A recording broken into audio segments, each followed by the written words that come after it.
হাজারীবাগ থেকে সাভার, বুড়িগঙ্গা থেকে ধলেশ্বরী। পরিবেশ দূষণ রোধে সাভারের হেমায়েতপুরে ট্যানারি স্থানান্তর হলেও এখনও পুরোপুরি চালু করা যায়নি কেন্দ্রীয় বর্জ্য শোধনাগার বা সিইটিপি। এর মাসুল গুনছে সম্ভাবনাময় চামড়া খাত। তৈরি পোশাকের পর এই খাত দ্বিতীয় বৃহত্তম হলেও আয় মাত্র $100 কোটি, আর বৈশ্বিক বাজারের হিস্সা 1%-এরও নিচে।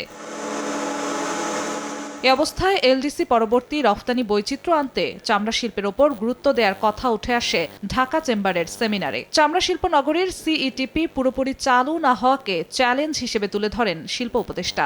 প্রাইভেট ইনভেস্টার্সদের এনকারেজ করা এবং ডেভেলপমেন্ট পার্টনার্সদের এখানে সংযুক্ত করা, এটা যদি আমরা পারি করতে, আমাদের এই লেদার ইন্ডাস্ট্রিজ, লেদার সেক্টরটা ইমপ্রুভ করবে। একটা তো ক্রাইসিস আছে সিইটিপি, আরেকটা হচ্ছে মার্কেটের জায়গায় আমাদের ম্যানেজমেন্ট কালেক্টিভলি করা।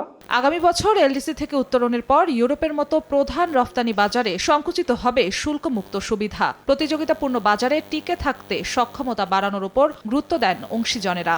আমাদের টার্গেট যদি ইন্ডিভিজুয়াল টিভির ক্যাপাসিটি যদি 8 থেকে 10,000 হয়, তাহলে 33 থেকে 35,000 কিউবিক মিটার আমাদের হয়ে যায়। ইন্ডিভিজুয়াল এফ্লুয়েন্ট ট্রিটমেন্ট মনিটর করাটা অনেক সময় হয়তো কঠিন হবে, বাট সেন্ট্রাল থাকলে ভালো। আপনাদের মধ্যেও তো large scale, small scale, medium scale এরকম ক্যাপাবিলিটি আছে, তো সেইখানে আপনারা যদি এখানে কেউ পায়োনিয়ার হন, আমার মনে হয় যে এই জায়গাগুলো আমরা এনভায়রনমেন্টাল কমপ্লায়েন্সগুলো ফুলফিল করতে পারবো। এছাড়া তৈরি পোশাক খাতের মতো চামড়া শিল্পেও নীতি সহায়তা দেওয়ার দাবি জানান ব্যবসায়ীরা। জিনাতারা জশোয়া, সময় সংবাদ, ঢাকা।